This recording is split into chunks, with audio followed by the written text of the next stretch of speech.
From the silver screen crowd, action drama, we dissect it profound. Lights, camera, we the best around. Bienvenue une nouvelle fois dans la cuisine, c'est-à-dire dans ma cuisine. C'est un décor réel, c'est chez moi, et tu le sais d'autant plus parce que je reçois François Poitou, qui, dans la vie, est un de mes plus vieux amis. Il fait partie de ce qu'on appelle entre nous les mousquetaires, on est 4. Donc je ne sais pas si c'est Athos, Porthos, je pense que c'est plutôt Aramis. Grrr. Donc voilà, je vous cache pas. Mais il y a un intérêt à l'avoir invité, c'est qu'il a un parcours. Déjà, il fait partie du monde de l'audiovisuel. Si, L'audio. c'est pour ça que je dis ça. Voilà. Audiovisuel. Tu Mhm. fais de l'audio, beaucoup d'audio. On va en savoir un peu plus dans 2 secondes. Et parce que tu as un parcours que je trouve extrêmement atypique. Ça, c'est de la réalité, c'est du factuel. Et extrêmement inspirant. On pourrait faire un film, un biopic sur toi, vraiment. Et non, parce qu'on Mhm. on se connaît depuis qu'on a peut-être 13 ou 14 ans, donc ça fait beaucoup de temps, vu qu'on n'est pas des perdreaux de l'année.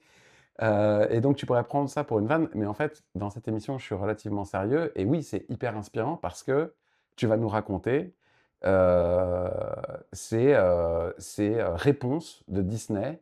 Moi, j'ai un rêve. Moi j'ai un rêve, moi j'ai un rêve. J'adore cette chanson, c'est une séquence géniale. Ouais, non mais là je suis en total impro.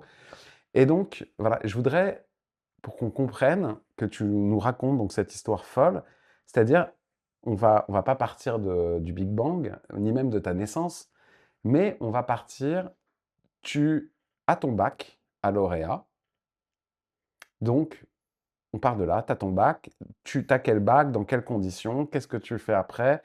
Et tu me déroules le truc parce que tu sais très bien ce que je veux que tu me racontes. Donc, on va remonter, je sais plus, 25-30 ans en arrière. Et donc, j'ai mon bac. Et en fait, moi, j'ai toujours été plus ou moins bon élève à l'école, quoi. Et puis, en plus, on s'est connus dans un lycée Prestigieux, d'é- problématique d'élite. mais prestigieux. Ouais, voilà, problématique, mais d'élite. Et donc, sans trop savoir, moi, je savais pas du tout ce que je voulais faire de ma vie, hein, franchement. Euh, Dis-moi. J'adore faire ça, je fais toujours ça. J'arrête de parler puis je reparle tout le temps. Tu m'avais à l'époque dit un truc qui m'a marqué toute ma vie. C'est que tu m'as dit, en fait, moi j'ai eu un bon professeur de mathématiques quand j'étais jeune. Mhm. Et donc pour moi, les mathématiques, bah, j'ai compris tout de suite, c'est devenu presque un jeu. Et donc j'ai toujours été fort en mathématiques. Ouais, mais ça, je reste persuadé que c'est hyper important, hein, d'avoir un prof qui réussit à te faire apprécier une matière et, et donc t'apprécies, et donc ça te plaît, et donc tu bosses, et donc t'es bon, quoi. En fait, c'est aussi, enfin, c'est une sorte de truc un peu vertueux qui fonctionne bien, et puis voilà. Et donc, moi, j'ai fait maths sup, maths spé après ma terminale, après mon bac. J'ai fait après maths sup, maths spé, j'ai fait Donc une c'est école. des prépas Ouais, spécialisés dans les sciences qui exactement. sont Qui un peu. prépare. Alors ça dépend où tu fais ta prépa, mais c'est dur. Ouais, c'est beaucoup de travail. Ouais. Et toi, tu l'as fait en plus donc à Paris, parce que tu es Mm. parisien, je me souviens plus où c'était. C'était à Jean-Baptiste C. Voilà, et qui était une prépa déjà un petit peu Ouais, qui c'était bien. prépare les meilleurs. Mm. Enfin parmi les meilleurs. Et donc, j'ai intégré une école d'ingénieur, parce que c'est des préparats pour les grandes écoles. Mm. Et puis, sans trop savoir non plus ce que je voulais faire, honnêtement. Alors, je faisais déjà de la musique à l'époque, hein. Je me rappelle d'ailleurs, on avait un peu commencé quand on était ado, Mm. à l'époque, la fameuse époque Red Hot Chili Peppers, etc. On était tous plus ou moins guitaristes en herbe ou Ou bassistes en herbe. bassiste en herbe, ou batteur en Ou herbe. batteur en herbe, exactement. Ouais. Et en fait, à la fin du lycée, j'avais quand même fait 2 ans dans un conservatoire, un peu de merde, mais dans un petit conservatoire où j'avais un atelier. Parce qu'en gros, j'étais bassiste, et les bassistes, il en manque toujours, donc tu trouves toujours une place. Ouais. Mais donc après, je fais ma prépa, j'arrête un peu tout ça. Bon, je faisais de la musique un peu vite fait en amateur, etc. Et en fait, j'ai recommencé à jouer de la musique en école d'ingénieur, plus ou Alors, moins. ouais, vas-y, continue, pardon. Mais vraiment pas très gros, pas très haut niveau. Pareil, je savais pas trop ce que je voulais faire. Et en fait, j'ai rencontré un prof qui m'a fait faire des trucs intéressants sur la. sur la physique du solide et la physique des matériaux. J'ai fait un DEA là-dedans. Je suis resté 1 an de plus à Lille, bref, parce que c'était une école qui était en partie à Lille, en partie à Paris. Et en fait, j'ai commencé à faire beaucoup d'informatique et je suis parti travailler dans la finance. Voilà. C'est-à-dire qu'en fait, donc je fais un Ouais. résumé, parce qu'il y a plein de mots que les gens, des fois, ne comprennent pas. Donc, DEA, des machins, c'est les troisième cycles On universitaires. dit master maintenant. On dit master maintenant. Voilà, c'est un peu Mm. pour ça que je recadre, parce qu'il y a beaucoup de gens. Enfin, j'espère. Personne ne nous regarde, mais peut-être qu'il y a des jeunes. Donc, en gros, moi, je vais résumer. Tu fais une super prépa. Mm. Déjà, en prépa, moi, ce qui m'avait fasciné, c'est que j'avais d'autres gens que je connaissais en prépa. Tu bossais un peu moins que les autres. C'est-à-dire que tu étais le seul dans tes années de prépa où le samedi soir, parce qu'à l'époque, vieille personne, on sortait le samedi soir, tu pouvais sortir. Ouais, ouais. Voilà. Bah, j'étais amoureux en plus, tu te rappelles pas? Si. Ouais. Bref. Donc, tu as quand même passé ces années de prépa qui sont souvent 2 années et parfois 3 Ouais, ouais, quand ouais. tu te flaires, de souffrance extrême pour ces étudiants, en tout cas à notre époque, où vraiment tu es enchaîné à ton bureau, tu fais que travailler, toi non, déjà. À la fin de la foire, tu chopes les arts et métiers, qui est donc une des 5 plus grandes écoles d'ingénieurs en France. Peut-être 10, je dirais, mais Bref, ouais, ouais, une en bonne tout école, cas, hein. tu tombes pas à côté du truc. Et puis, bon an, mal an, tu finis le truc et tu te retrouves donc en finance. Ouais, encore une fois, je savais pas trop quoi faire. Il y avait des trucs intéressants, des boulots intéressants au niveau informatique et maths en finance. On m'a expliqué ça vite fait. Je suis parti parce que je sais pas, l'envie d'un truc un peu à l'étranger. Je suis parti vivre à Londres pendant quelques Ouais, mois, là, hein, tu te ouais, rappelles? ouais, je me souviens très bien. Et Ça, j'avais fait ouais, ouais. moi aussi ça. Et c'est là que j'ai découvert la finance. Et puis au final, je suis rentré à Paris et j'ai commencé à travailler là-dedans. Et en fait, c'est Et assez. donc, alors, pour faire simple, parce que moi, je veux bien expliquer ça, c'est que t'es pas non plus Kerviel, t'es pas... Non, mais c'est intéressant parce que moi, tout me fascine en règle générale, je suis très curieux, mais c'est-à-dire qu'il y a les traders, donc les traders, ça peut être des chiens fous, ça peut être des gens qui sortent d'ailleurs de nulle part, peu importe, Ouais, de moins en moins. et il y a, de moins en moins, mais bon, Mm. et il y a ce qu'on appelle, alors tu m'arrêtes parce que moi, c'est mes souvenirs de ce que tu nous expliquais à l'époque, il y a le back-office. Ah, c'est pas ça. Ah merde. Parce Non. que pour moi, le back-office, c'était des mecs comme toi, c'est-à-dire des gens qui sont capables de pondre des algorithmes ou en tout cas des formules mathématiques qui vont un petit peu aiguiller quand même le trading pour que ça se finisse pas n'importe comment Alors, et qu'il y ait un petit peu des bases et mathématiques c'est. et de probabilité. Et moi, j'avais l'impression que c'était ça que Non, tu mais faisais à c'est l'époque. exactement ça ce que je faisais. Par contre, ça s'appelle pas le back-office. D'accord. Le back-office, c'est la compta. C'est D'accord. ceux qui comptent les chèques, quoi. Ouais. Ils envoient quand à la fin du marché, Ils disent on a gagné, on machin. a perdu. Ouais, voilà, et t'envoies les chèques à, tu vois, à Ouais. BNP Paribas, machin, Ouais, une boîte en Natixis. millions, machin, etc. Ouais, ouais. Et donc moi, on appelle ça le front office, et je bossais avec les traders, et en fait, je faisais ça, je faisais exactement ce que tu as dit, c'est-à-dire, en fait, pour expliquer le plus simplement, je trouve, c'est un peu comme des calculs de primes d'assurance qu'on faisait. Ouais. C'est-à-dire qu'en gros, la Du banque, risque. ouais, voilà, la banque va prendre un risque à la place d'un client. Le trader, lui, ce qu'il va faire, c'est qu'il va se mettre plus ou moins en position plus ou moins risquée en fonction de ce qu'il ressent. Et en fait, la prime qu'on va faire payer au client, bah, c'est un logiciel qui a été fabriqué par des gens comme moi, quoi. Ouais. Voilà. Et c'est comme quand tu Voilà. assures ta bagnole, quoi. Voilà, et qui s'assure que, Bah, que pour la pas banque mettre gagne de l'argent, quoi. que la banque gagne toujours, Mm, mm. pour faire simple et un peu enculé, Ouais, un peu alors, capitaliste. oui, oui, mais après, en 2008, puisqu'on pourrait faire un petit jump jusqu'en 2008, vu que c'est le moment où j'ai arrêté, les banques n'ont pas toutes gagné. Non. C'est le moins qu'on puisse dire. Lehman Brothers en particulier Voilà, a pas complètement gagné visiblement. Et puis, il y a eu un moment en 2008 où toutes les banques françaises étaient plus ou moins en faillite virtuelle, quoi. Ouais, ouais. Donc, bon. Ouais, ils avaient ce qu'on appelle énormément d'actifs toxiques et Ouais. ils n'avaient aucune débouchée en plus. Ouais, et puis en plus, comme plus personne savait qui avait quoi, en fait, ils se Le prêtaient plus poker d'argent. mental, voilà. Ils se prêtaient plus Donc, d'argent ça a et en fait, keblo le ça système. a keblo le système et quand ils se prêtent plus d'argent, ils peuvent plus rien faire en fait. Ouais. Et Mm. c'est ça. C'est pour ça que ça m'a toujours fasciné quand on vous dit au JT. Alors là, on sort complètement des standards de la chaîne, mais on va y revenir très vite. Mais quand on vous dit au JT, c'est horrible la dette, c'est horrible la dette, non. Le système financier mondial repose sur la dette. Si la France, un jour, remboursait complètement sa dette, je pense que le système mondial s'effondrerait. Parce que la dette, c'est des lignes comptables et que une dette en couvre une autre et ainsi de suite. Mhm. Et donc, si tout d'un coup tout le monde remboursait, il n'y aurait plus d'économie. Bref, je m'égare. Mais en fait, c'est même pas possible parce que si tu remboursais tout d'un coup, tu as des tonnes de gens qui se retrouveraient avec plein de cash, qui devraient en faire quelque chose. Et Mm. donc, bah, en fait, tu Ils devrais dire, retraiteraient ouais, en fait, l'argent ils tout de suite. reprêteraient l'argent à quelqu'un. En fait, c'est. Exactement. Bref, donc maintenant, je veux que tu me parles de ce qu'on appelle au cinéma un turning point dans le scénario. C'est à un moment donné, parce que moi je te connaissais bien évidemment là, comme aujourd'hui à l'époque, donc tu as quand même un boulot socialement shiny, Mhm. tu gagnes Très bien. extrêmement Ouais, bien ta vie, Mhm. parce que tu as un fixe énorme, parce que tu es ingénieur et que tu es certainement il y a tout un tas tout un train de primes, de machins qui peuvent arriver. Donc tu gagnes très très bien ta vie. Euh, et et qu'est-ce qui se passe, François, dans ta tête à ce moment-là? Mais pourquoi j'ai fait ça? Je suis vraiment trop con. Non, non, mais donc. Je pense pas parce que je pense que tu es très heureux. Non, non, je Enfin, regrette tu as pas du l'air tout. très Non, heureux. non, je regrette pas du tout. Et donc je pense que tu regrettes pas grand-chose.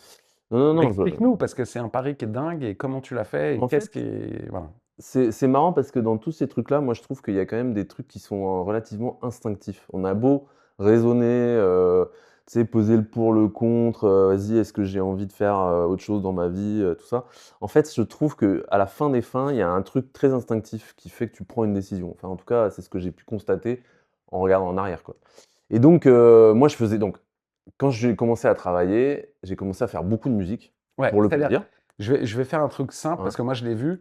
Tu commences à gagner de l'argent, à très bien gagner ta vie, et tu dépenses beaucoup d'argent pour la musique. C'est-à-dire Mhm. que tu vas, alors si j'exagérais pour faire beau gosse, le mec va essayer de faire le tour du monde de tous les meilleurs professeurs de basse et de contrebasse en vacances. C'est-à-dire que voilà, Ouais, je faisais des stages, j'ai fait des stages François en en Floride. vacances, où il va faire de la plongée aux Maldives, ou il va faire un stage de basse avec un grand musicien quelque part dans le monde. C'était Mmh. vraiment ça, tes vacances?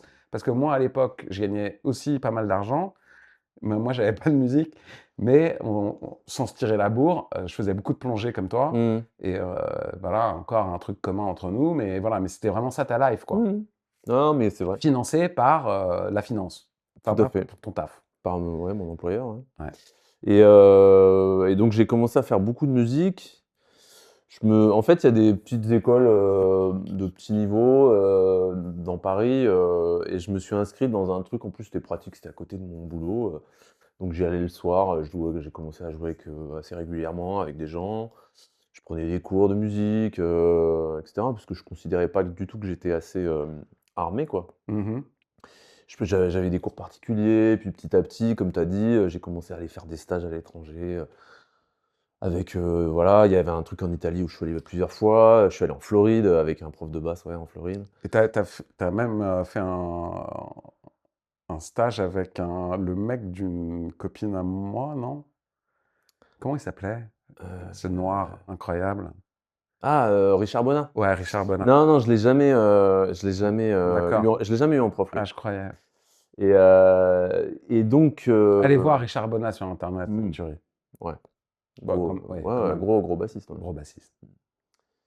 Et pas que en plus, hein, parce qu'il chante de manière incroyable. Ouais, non, c'est pour ça que Ouais, ça a et, décollé. et donc, bah, c'était ça ma vie.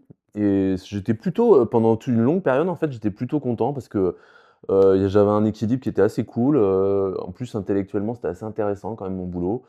Mine de rien, il y avait un côté il y avait une sorte de liberté parce qu'en fait, comme j'avais pas la pression du chiffre comme Ouais, comme les les traders. traders. Et en même temps, on avait quand même une mission très technique. Donc en fait, vraiment, les limites, ton N+2, ton N+1 encore, ça va, mais ton N+2, limite, il comprend pas ce que tu fais, en fait. Ouais, ouais. Donc en Donc fait, c'est hyper challengeant intellectuellement, en fait, c'est ça que ouais, mais en plus, tu as une certaine liberté, parce qu'en fait, ouais, tes boss, en personne fait, comprend bah, rien. tes boss, ils comprennent pas vraiment ce que tu fais, quoi. Donc, Tu fais, des trucs avec des équations, des ouais, chiffres, tu vois? Avec des et donc symboles c'était cool, chelous. hein. C'était très, très cool. Et puis, en fait, l'élément déclencheur, le turning point, comme tu dis, Mmh. en fait, il a été double. Le premier, c'est qu'en fait, je travaillais pour une banque, qui s'appelait, Natixis, Mmh.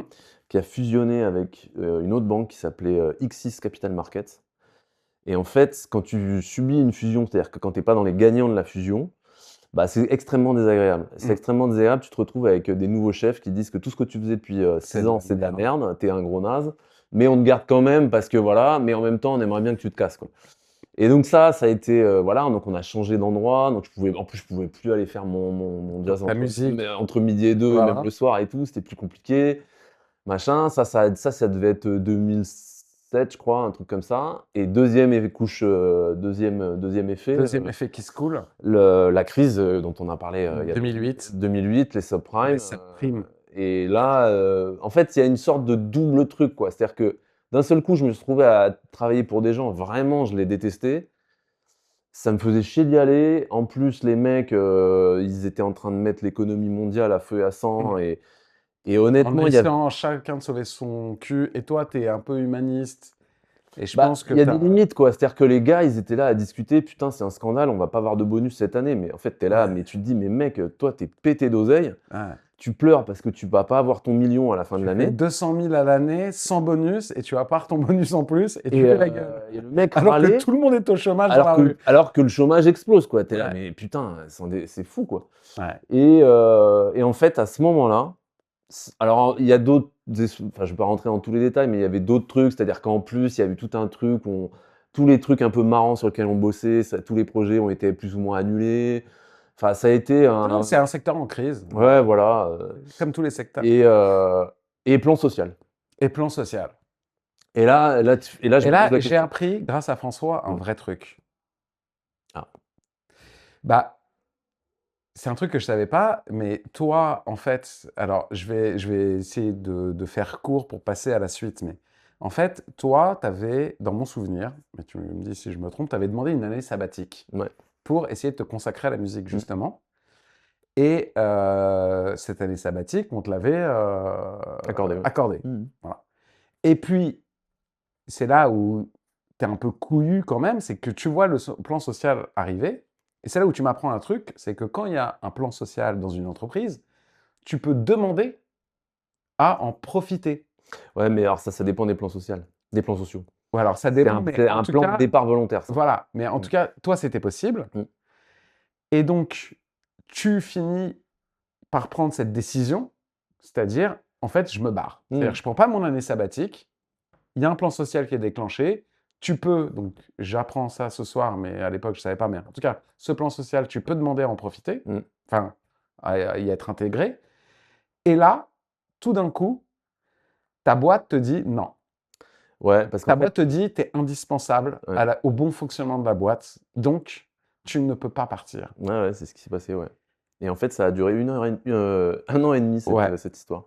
Et C'est-à-dire que là, tu m'as fasciné parce que tu rentres dans un combat, c'est-à-dire qu'en fait, et je vais prendre la main juste une seconde après tu t'enchaînes, c'est qu'en fait, effectivement, quand tu réfléchis, c'est illogique. C'est-à-dire que la boîte qui t'accorde une année sabbatique mmh, en amont et qui derrière te dit non, pas de plan social parce que tu es indispensable, si tu es indispensable, tu n'as pas l'année sabbatique. Et là, donc, tu rentres dans une. alors il y a un autre aspect dans la question, c'est qu'un plan social, ça coûte de l'argent. C'est-à-dire que c'est un chèque Mmh, quand tu pars. Une année sabbatique, ça leur coûte rien. mmh. Et en plus, je pense que vu que c'était un peu le bordel, ils se sont dit: «Ouais, il va se Lui, barrer, il il va se» serait plutôt un bon élément. Est-ce qu'on ne le garderait pas? ouais, et puis ils se sont dit: «Il va se barrer, 9 mois, 1 an, mais il va revenir» et donc après, là, les projets sont un peu tous à l'arrêt. C'est pas Quand il va grave. revenir, ça va redémarrer, c'est cool. Voilà. Et puis quand je leur ai dit: «Je vais vraiment partir», là, ils m'ont fait: «Ah ouais, non, c'est chiant, en fait».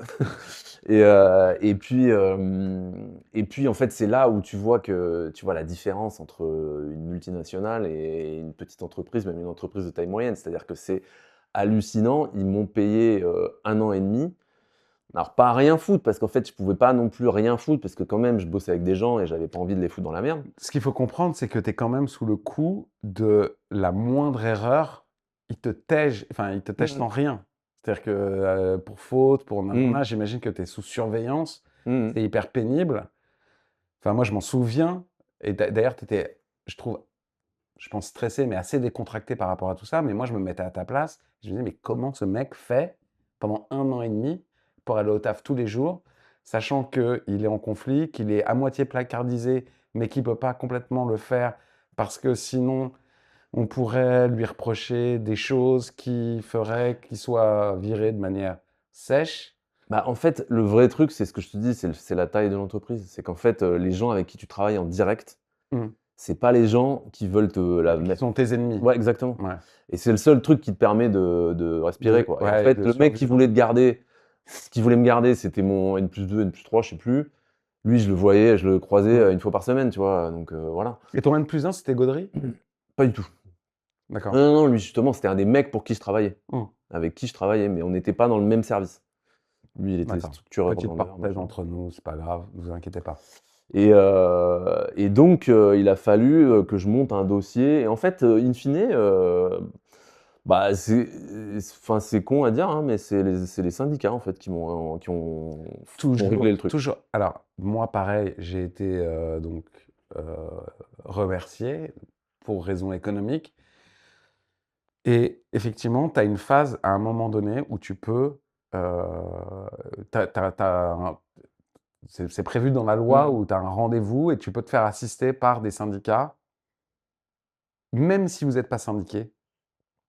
C'est hyper simple de trouver les syndicats de Mmh. votre branche dans votre région et faites-le, c'est gratuit. Ouais, De c'est vous faire, souvent utile, hein. Mmh. c'est ultra utile Mmh. parce que non seulement il y a un côté dans le jeu de pouvoir où bah, ton patron va voir que tu n'es pas tout seul, tu es backupé, et tu es backupé par, pas Patrick de la CFDT, mais par la CFDT en fait. Et là, c'est plus tout à fait le même game pour eux. Et puis, tu n'es pas tout seul. Donc, c'est hyper important. Ouais, ouais, donc moi, c'est le syndicat parce que c'est vraiment ça. Il y avait un truc, tu vois, moins plus 2-3 là, en fait, c'est des boîtes où il y a tellement de pognon qu'on paye un mec qui a envie de se barrer. Donc, on paye un mec un peu rien foutre, en fait, hein. C'est un Clairement. peu ça, hein. Ouais. Sous sachant qu'ils avaient dit que j'étais. Il y a quand même un truc qui est quand même exceptionnel, c'est que comme ils avaient dit que j'étais indispensable au service et à la boîte, ils ont été obligés de me filer un bonus sur l'année et demie. C'est ça qui est L'année où génial. tu n'as rien foutu. L'année où j'ai rien foutu, quoi. C'est Ouais. ça qui est incroyable, c'est qu'ils Ils étaient se obligés. sont autant Bah ouais. empêtrés dans leur propre. Parce qu'en fait, merde. ils pouvaient pas, et c'est ce que mon avocate à l'époque m'avait dit ça. Elle m'avait dit, mais tu vas voir, ils vont te filer un bonus parce qu'en fait, ils n'ont pas le choix, quoi. Mm. Donc c'était très drôle. Et donc, en fait, ce qui s'est passé, c'est que le syndicat, donc c'était la CFDT en l'occurrence, ils sont allés voir directement le DRH, donc Mm. tout en haut.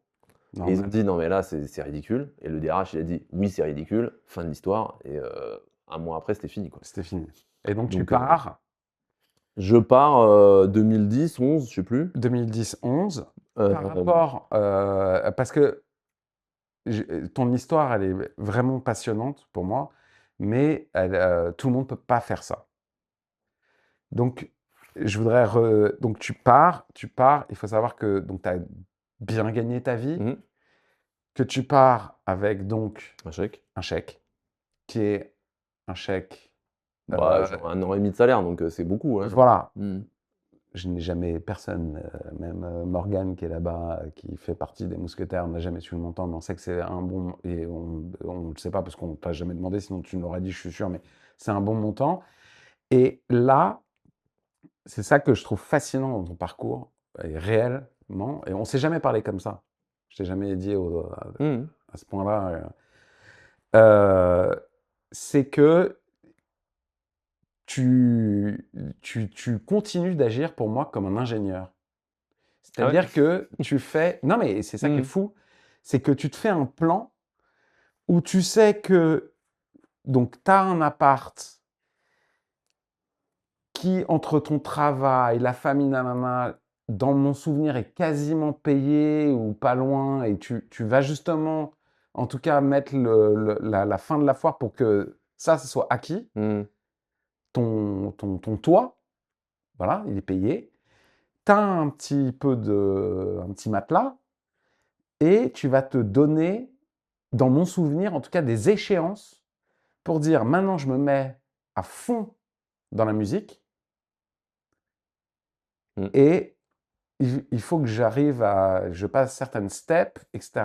Et pour arriver où tu es aujourd'hui. Et c'est non seulement le parcours jusqu'ici, j'espère qu'il fascine notre auditoire, parce que c'est vraiment, quand tu es au front office, pas au bac, mais au front office d'une énorme boîte financière, que tu fais des milliers d'euros par mois fixes, et qu'en plus, à la fin de l'année, on te fait Papa Noël avec des primes, etc. C'est tout lâcher pour dire, en fait, moi, c'est la musique avec un instrument. Alors, tu dis, ouais, la basse, tu la cales partout. Tu as été ensuite vers la contrebasse, etc., machin. Et tout le parcours derrière, c'est quand même énormément couillu.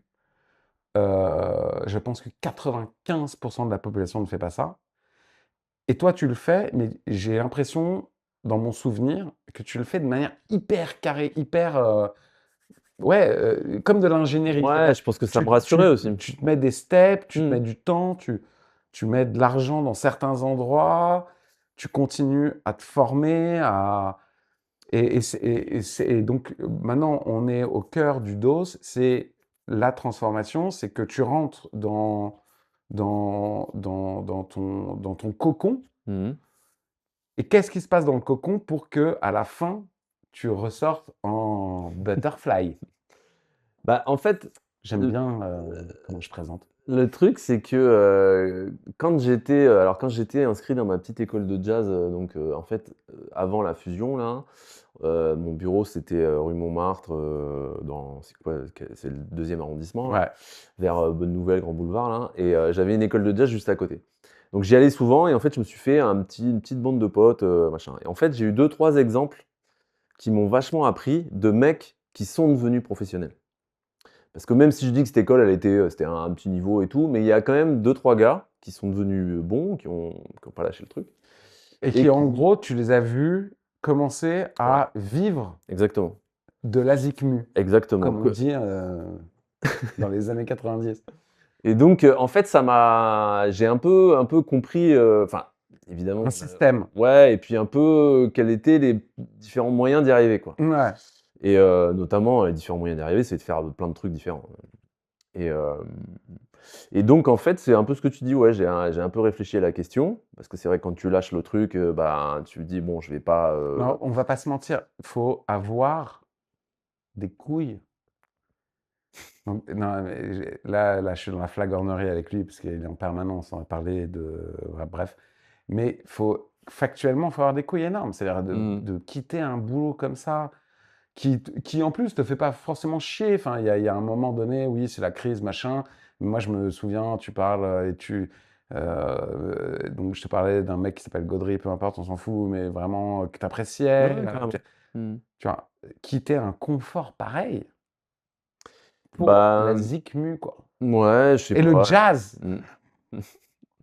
Et donc, bah, je sais pas, le côté challenge aussi, je pense. Mais comme tu dis, je me suis un peu fait un espèce de plan d'attaque, ouais. Et c'est vrai qu'il y avait un plan d'attaque à la fois financier et un peu carrière, quoi. C'est-à-dire que financier, en fait, mon calcul, et c'est ce qui s'est passé, hein, c'est que, c'est un peu ce que tu as dit, c'est que, en fait, donc je me fais dégager, je pars avec un chèque.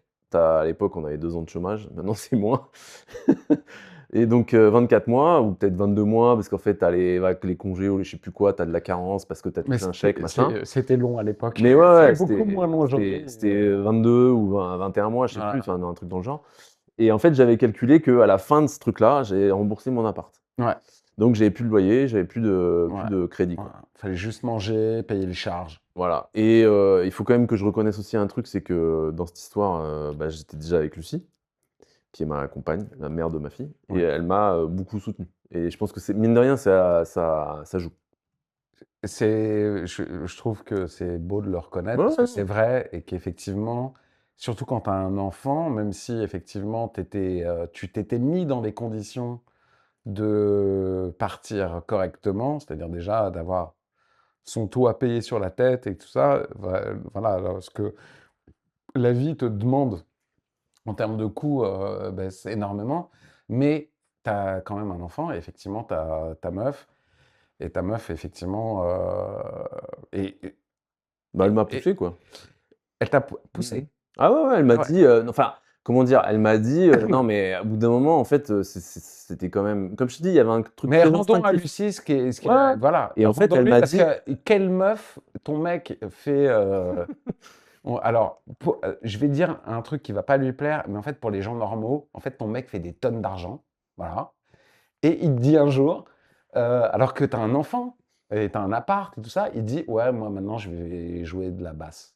Voilà et ouais, je mais sais pas combien ça m'a rapporté. c'est pas venu en une fois, tu vois? Je suis d'accord, mais C'est une le discussion concept sur 5 ans, quoi, tu Je vois? suis je suis d'accord, mais le concept global est quand même Mmh. fou et effectivement, rendons à Lucie ce qui Mmh. appartient à Lucie. Effectivement, c'est, c'est ça, tout dans ce parcours est relativement admirable et aussi, la position de Lucie. Ouais, ouais et donc Lucie m'a poussé et en fait, dans mes calculs de carrière, il y avait quand même un truc, un aspect important, c'était que les 2 ans de chômage aussi, je l'ai passé à faire, une école de jazz À construire ouais, voilà, le projet, très à te renommée. former de ouf. Exactement et en fait, c'était me former et aussi, parce que ça, c'est très important, c'était un des trucs que j'avais appris avec les gars d'avant, Ouais.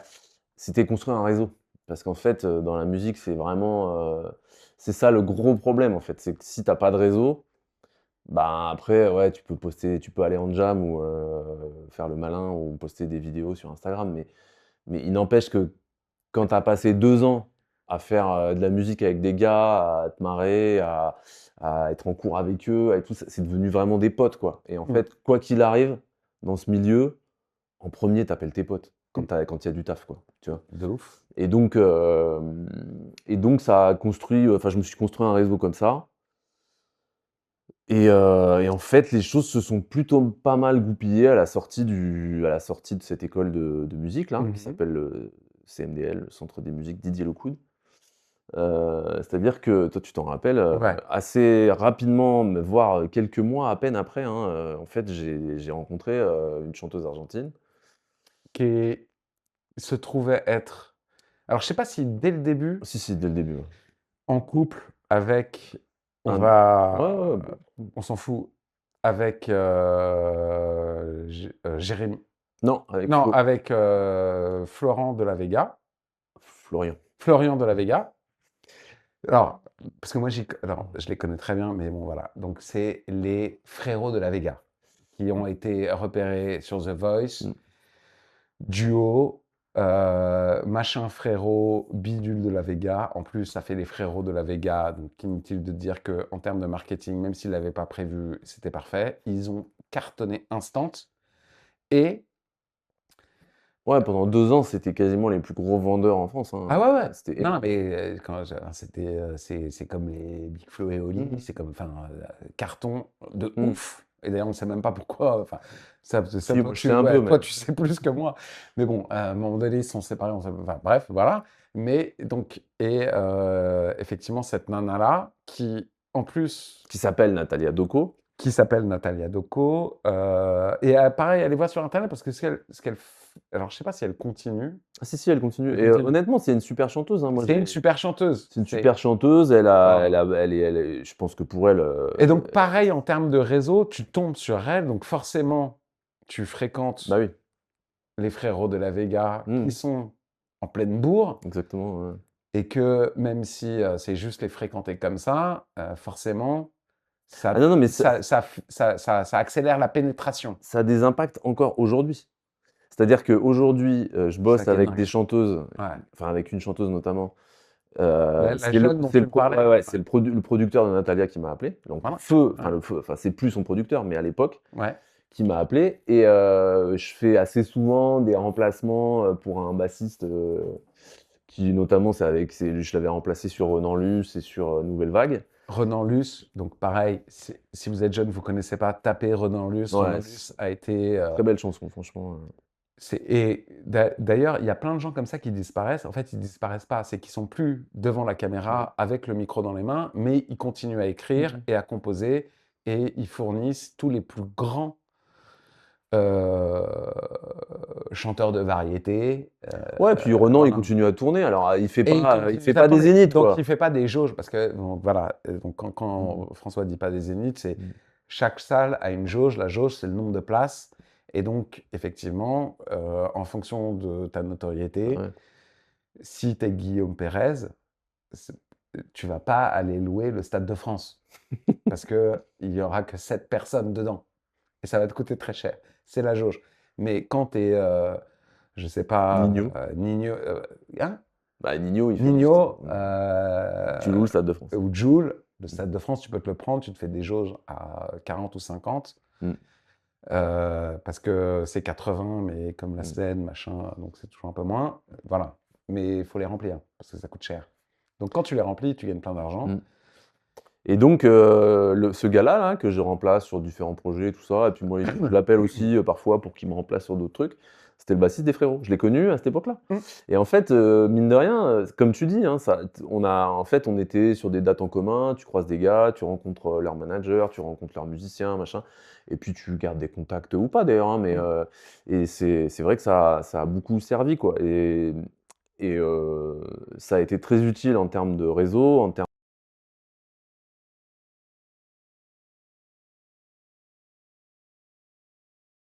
tu sais hyper bien faire du jazz sur tel truc, tel standard ou je sais pas quoi. Avoir l'expérience de tourner, c'est quand même pas tout à fait pareil. Donc, Et ça, moi, j'adore parce qu'il y a le côté, et tu as ce même côté-là que moi, j'ai un peu aussi dans mon domaine et tout ça, c'est que tu as tes projets à toi et pendant, en tout cas, longtemps, et je suis sûr qu'aujourd'hui, tu pourrais continuer à le faire, mais voilà, tu es capable aussi, bah, tu es bassiste, quoi. mmh mh. C'est-à-dire que, et je voudrais qu'on évoque vite fait, avant de parler à tes projets perso, etc., etc., et à comment tu as réussi à ce point-là. Euh, un truc donc, dont on a parlé juste avant et tout ça, parce que je me souviens, c'est que tu as fait une très grosse donc, jauge, c'est-à-dire tu as fait un gros concert avec certainement plus de 10 000 personnes, et Ouais, je pense. Mmh. c'est quelqu'un que j'ai tourné aussi, moi, mais sur, dans un autre délire, et que j'apprécie beaucoup, à plein de niveaux d'ailleurs. C'est donc, tu as fait un remplacement, je crois, Mmh. d'ailleurs, c'était, sur Joyce Jonathan, Ouais.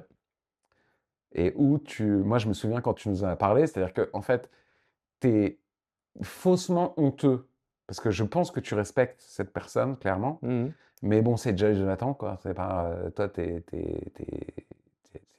Non, non, non, mais c'est après, le jazz plus, c'est pas la musique que c'est j'écoute, pas, et quoi. voilà, c'est pour ça que je C'est parle de pas, jazz. voilà. C'est pas ta musique, Non, c'est pas voilà, ma mais tu le musique, quoi. fais. Mais je trouve ça bien foutu, hein, Et je me souviens que tu avais apprécié l'expérience parce que effectivement, tout d'un coup, tu es confronté, putain, il y a 12 ou 15 000 personnes, et c'est pas la même, enfin, c'est quand même, Ouais, ouais, c'est de après, l'expérience, quoi. en fait, honnêtement, cette histoire avec Joyce Jonathan, c'est au-delà du nombre de personnes. Parce que parfois, alors, on peut parler du stress, on peut parler de plein de trucs. Et alors, ce que tu vas dire, je sais ce que tu vas dire, et par exemple, dans le milieu artistique en règle Mmh. générale, tu es confronté à ce genre de choses.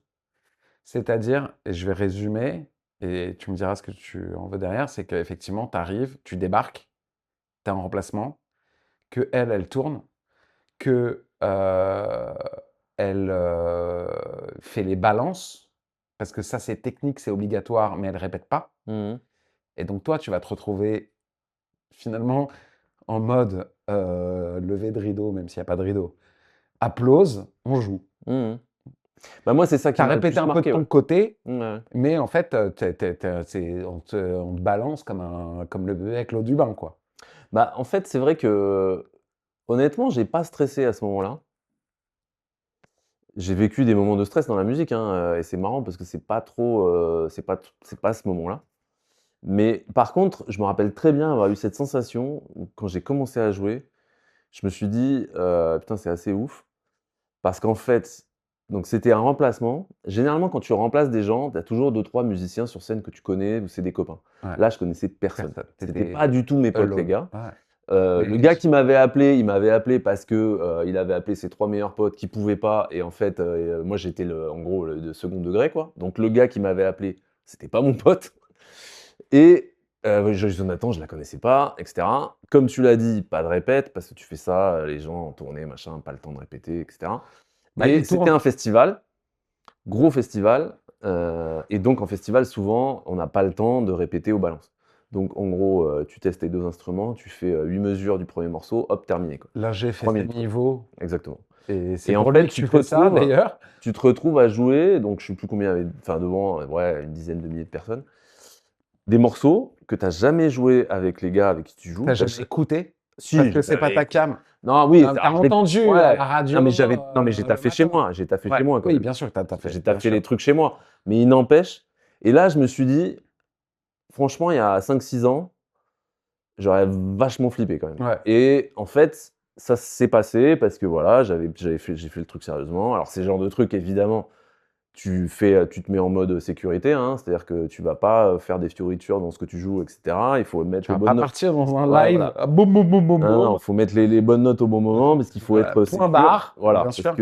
parce que là, il y a de Mais l'enjeu et tout ça. Et mais c'est ça qui, d'ailleurs, c'est la bonne école de la pop, c'est ça, hein. C'est qu'à un moment donné, en jazz, on fait les cons, machin, on improvise, on truc, c'est trop vrai. de notes. Ouais, ouais. Non, non, mais tu vois, mais dans la pop, à un moment donné, il faut, tu vois, la bonne note au bon moment, et il n'y a pas Non, d'autre, et y a non, pas et d'autre histoire à raconter, quoi. moi, ce que j'adore là, dans cet échange qu'on a ensemble, qui est complètement différent des échanges qu'on a d'habitude, parce qu'on se parle sérieusement, sans se faire des vannes en permanence, euh, c'est ce côté-là que moi aussi j'ai connu, c'est-à-dire qu'en fait, tu fais quelque chose pour l'amour de l'art. Et puis, à un moment donné, tu le transformes en métier. Et puis, eh ben, parfois, ton métier, c'est pas de faire des choses que tu ne veux pas faire, mais des choses que tu n'aurais pas faites. Mmh. Et tu les fais en tant que professionnel, hyper sérieusement, au taquet. Tu sers quelque chose. Là, tu sers une artiste.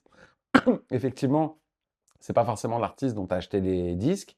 Ça reste une meuf qui se met devant 10 ou 15 000 personnes et qui chante. Et toi, tu la connais pas bien, mais donc tu bosses en amont, Mmh mh. tu arrives, tu es quand même préparé, et effectivement, tu délivres la prestation, ou comme en plus tu es en remplacement, machin, tout ce que tu veux, la prestation, nickel, sans fioriture, sans commencer à dire je suis un artiste. Non, Mmh. non, non, tu joues ce qu'il faut jouer, les notes au bon moment, comme un réal peut aller switcher en direct. Voilà, tu mets les bonnes caméras au bon moment. Tu n'es pas forcément d'accord avec comment c'est fait, comment ce qui se dit ou ce qui se chante sur le set, mais tu es quand même en communion avec Mmh. le set parce que tu n'as pas de choix. C'est ton travail. Tu es avant tout un Instrumentiste. instrumentiste, pardon, ou moi, à ce moment-là, un réalisateur qui met ses compétences au service d'un projet qui n'est pas le tien Mmh. et auquel, c'est pas que tu adhères pas, mais bon, voilà quoi. Et ça, je trouve que on ment beaucoup aux gens, même aujourd'hui en fait, sur ce côté-là de quand tu es réal, quand tu es musicien et tout ça, où tu ne fais que Mmh. tu passes ta vie en gros à te droguer pour avoir des idées et les idées, tu les mets en œuvre et puis les gens adhèrent ou pas. Bah non, en fait, Mmh. c'est pas ça la vraie vie. Alors pour aller juste un peu plus loin sur ce que tu dis, il y a un autre aspect de la question. C'est quand tu vas, par exemple, t'embauches quelqu'un pour faire, bassiste ou, Ouais, musicien ou je ne sais quoi, pianiste, machin, qui a une, comment dire? Une aura artistique tellement forte que en fait, t'embauches ce truc-là. Et au final, le mec, s'il fait comme tu dis, s'il fait ce moi, quand je vais, jouer pour Joyeux Jonathan, je fais pas ma musique, je fais pas mon truc. Je fais pour que, ça rentre bien dans la musique. ouais, Si tu prends Thundercat, qui va jouer de la basse avec Joyeux Jonathan, Thundercat, il va faire du Thundercat et terminé. je suis Tu vois d'accord. ce que je veux dire? Et il y a quelques cas comme ça, mais c'est des gens qui ont déjà souvent ça va avec la notoriété, l'aura, et cetera, et Oui, cetera. exactement. Et Et puis, ça vient avec le temps. Et puis, bien sûr, hein. effectivement, quand tu les embauches, tu embauches Thundercat. Ouais, ouais. Tu n'embauches pas un très bon, Mmh mh. un excellent bassiste. Non, t'embauches Tu le embauches un artiste. Donc, ouais, il va t'embauches le mec forcément. pour qu'il fasse son truc, quoi. Exactement. Donc, il va Mmh. forcément Bien sûr. s'infiltrer dans ton truc, etc., etc. Bon. Donc, il y a cette partie-là. Et là où tu vas pousser le curseur jusqu'au bout, c'est que tu vas Et en plus, ce qui est marrant pour moi dans ta carrière, c'est qu'elle est éminemment artistique, mais elle est éminemment presque terre à terre, scientifique, logique, euh, ingénéré. Mmh. Un Calculé, quoi. Raisonné. ingénémé, le truc que font les ingénieurs. Voilà. C'est que donc tu fais ça et en parallèle, tu commences aussi à composer. Ouais. Donc vraiment, alors là, on parlait de Josh Jonathan, on pourrait parler, mea culpa, de Charlie Couture, Mmh mh. que tu as beaucoup accompagné aussi, ce qui, en termes de musique et de personnalité, un peu plus, on pourrait dire un peu plus haut de gamme que Josh Jonathan. Moi, Ouais. non, mais moi je la connais, je suis tombé amoureux d'elle sur un Mmh. tournage, donc voilà, je dirais jamais du mal de Josh Jonathan, mais c'est vrai que Charlie Couture, c'est un peu plus dense, un peu plus Mmh. épais, on va dire. Ouais. Mais donc voilà, tu fais tout ça, et dans le même temps, bah, tu vas faire ta propre musique. Et là, c'est une autre histoire, parce que c'est plus être que un artiste, c'est une aventure aussi entrepreneuriale, Ouais. puisque tu vas faire des disques, etc., etc. Et alors, je vous spoil la fin, c'est que son premier disque, il a fini dans le top 5 de ce magazine ultra exigeant qui s'appelle Alors le premier, c'était les Inrocks. Les Un bah oui, Mmh. j'en parle, Les Inrocks, Mmh. il était dans les meilleurs, son Album premier album, dans les 5 meilleurs albums de jazz de de l'année. l'année. Jazz français de l'année, ouais. Ouais, jazz français de Mmh. l'année, vraiment réduit. Enfin, c'est que du jazz, que du français, mais quand même de l'année, que des Inrocks. Mmh. Mais c'est quand même surréaliste. Mmh. Donc déjà, comment toi, tu vis ça, où tout d'un coup, tu as ce parcours énorme, colossal et tout ça, tu fais ton premier scud, c'est-à-dire tu le composes tout seul, tu agrèges effectivement, comme on en parlait, tout ton réseau, j'imagine que, voilà, qui sont devenus tes amis, Mmh. à divers instruments, ouais, alors moi, la musique, surtout le jazz, il le sait, hein, c'est là où je vais commencer à perdre pied, mais bon, tu agrèges plein de gens et tu agrèges aussi ce que j'ai très mal pris au début, mais tu prends, heu, une meuf pour le clip Ah oui, le clip en animation là. Ah oui, oui. alors je suis vénère, mais je peux pas être vénère parce que c'est de l'animation, hein, donc la meuf est avant tout une dessinatrice et le clip est vraiment incroyable. C'est du très, très haut de gamme. Comment comment on peut faire ça, en fait? C'est-à-dire comment on peut agréger des gens, enfin déjà, penser à un projet, l'écrire, donc l'écriture là, c'est de la composition. Et alors je fais ça souvent parce que je vois que le tracker me perd. Quand je fais ça, le tracker me récupère. Technique audiovisuelle.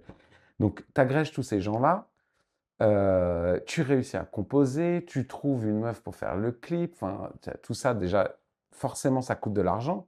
Mmh. Parce que ne serait-ce que même si tes instrumentalistes sont gratuits et j'en sais rien, faut enregistrer. Mmh. Donc c'est un studio. Donc c'est un studio, donc c'est des thunes. Et un studio par jour, c'est quand même, c'est pas gratuit. Ouais, Voilà, entre 500 et 1000 balles, quoi. voilà. Et tu fais pas un album en une journée d'enregistrement. Mmh. Voilà. Bah, J'ai écoute, envie de comprendre ça, parce que j'ai jamais compris en fait. ouais, et en fait, je sais pas, ça c'est marrant parce que j'ai pas vachement de réponse. C'est-à-dire que c'est un truc qui me trottait dans la tête, d'écrire des morceaux assez rapidement, en fait. C'est venu vite en jouant avec des potes et tout. J'avais envie d'écrire de la musique parce qu'il y avait des morceaux de jazz qui me plaisaient, donc j'avais envie de faire des trucs un peu pareils en adaptant. Et puis voilà, ça m'a plu, j'ai bien aimé en fait cette activité. Pour moi, je vois vraiment ça comme un truc, une activité cérébrale de composer. Ça me plaît en fait. Alors j'adore ta réponse de dire que ça vient aussi de trucs. Ah bah, bien sûr, C'est ça la création, bien c'est sûr. les gens qui sortent des choses de nulle part, c'est des génies. Il y en a un tous les 25 ans par discipline. Tous les autres qui sont très talentueux, dont je fais partie clairement. Alors pas dans le côté talentueux, mais dans ce que je veux dire, c'est oui, on copie, on vole. on réadapte, Ouais, et puis on utilise est des idées, quoi. et on utilise. Mmh. On est juste imbibé par des choses et qu'on recrache fatalement parce que, Mmh. c'est ça, le degré 0 de l'artiste, mais qui est le degré de 0 à 99, c'est, de recracher, ce qu'on a assimilé. Ouais, et puis d'ailleurs, en fait, parfois, tu t'en rends même pas compte Et que je tu assimiles des trucs. Mais le nombre de fois où je me suis rendu compte, après coup, sur des trucs que je faisais ou même des trucs que je voyais au cinéma, où je comprenais d'où ça venait tout d'un coup, et Mmh. c'était sûr que ça venait de là, des fois, ça m'a pris des années. Mmh. Euh, donc voilà. Et donc aujourd'hui, Bah, aujourd'hui, j'ai toujours, le groupe là qui est donc mon premier disque, il est sorti en 2017. On en a fait 3 avec ce groupe. ouais, J'ai eu la chance, comme tu as dit, alors le 1er, c'est vrai que le premier top 5 là des Inrocks, ça c'est un ça truc, booste. bah, disons que en fait, quand tu sors, la première fois un truc comme ça, c'est un peu tu face un peu à Un océan. un océan de bienveillance ou voire d'indifférence, mais en fait, tu sais pas trop ce que ça Non, vaut, et cetera. Et c'est vrai que le fait qu'il y ait quelqu'un, des Inrocks qui disent, il n'y «Ouais, a ça». pas eu que ça, hein, parce que Oui, là, on fait le gros dos, c'était les Inrocks, mais oui, effectivement, en enfin, radio, pareil, mmh. un des plus gros mecs, enfin, une des plus grosses émissions de jazz, Mmh, pareil, TSF, ouais. te renarde et Mmh. t'invite. Euh, mais ça, justement, c'est pas. Pour le coup, on est un peu au-delà de la chance. C'est-à-dire que l'album sort, si tout d'un coup tout ça se produit, c'est que bah, l'album est bon Ouais, ouais, ouais. et qu'il est assez intéressant pour que tous ces gens-là s'y intéressent et te mettent un peu en avant. Ouais, et surtout une fois qu'après tu es dans le «milieu» entre Mais, guillemets, ouais, bah, disons que tu es un peu moins, stressé pour parler, et puis pour défendre ton truc, en fait. Parce qu'il y ouais, a un gros moment où il faut défendre un peu ce que tu fais, alors, ce qui est ouais, quand même pas très agréable quand tu es artiste. ouais. Mais quand tu as des gens qui ont dit: «Bah, ce que tu fais, c'est quand même cool», bah, Alors, tu as moins de mal, quoi. je vais te dire, alors vraiment, je vais vous dire un truc. Il est complètement à côté de la plaque, c'est-à-dire que tout ce qu'il dit est vrai. C'est moi aussi, comme tu le sais, j'ai été interviewé pour, certains trucs et ça s'appelle faire de la promo, Mmh mh. voilà. La plupart des artistes, moi je me considère pas du tout comme un artiste, détestent faire ça. Même si je suis pas un artiste, je déteste faire ça et je l'ai fait. Hem, Ce que je voulais dire par rapport à ça, c'est que, et là, c'est vraiment un moment, entre potes. Moi, quand on me demande de le faire, forcément, je dis oui, parce que ça fait partie du business, mais je le fais. Toi, t'es nul. La meilleure Waouh! émission où tu auras été, c'est ce soir. Je te le dis. Tu ne, tu ne, tu ne, tu ne donnes rien aux gens dans tes Moi, je sais interviews. pas. Si, t'es Tu comme ça. as Tu écouté la ouais, je dernière? sais pas. Voilà. La Alors dernière que sur les gens Flip, là, qui tu as écouté? t'interviewent, déjà, ils t'interviewent, ils t'invitent chez eux et tout. Ils veulent parler de toi, etc. Et t'es comme ça. Ouais, je sais pas. Tout le temps. Toutes les interviews que j'ai entendues de toi, t'es vraiment dans un mode. Genre, putain, dites-moi que je peux partir, quoi. Mouais, alors qu'en plus, c'est marrant parce que c'est pas non plus un Non, truc que je non, déteste, hein, mais non, non, parce que tu restes. ouais. Mais t'es là, moi. Mmh. Je sais pas.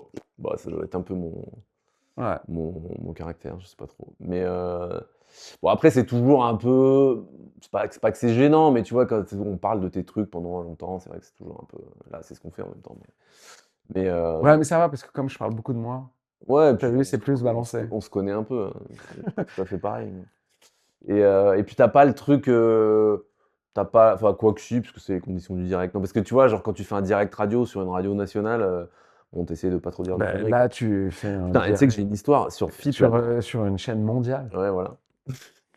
Tu sais que, sur le dernier sur FIP, là, je sais pas, je t'en parlais il y a 2 secondes, là, Ouais, parce que il alors le m'est arrivé mec un vient de truc se très drôle. choper un contrat énormissime avec Radio France, ouais. Radio France, où il va enregistrer Un album un album avec Radio France, produit par par Radio Radio France. France.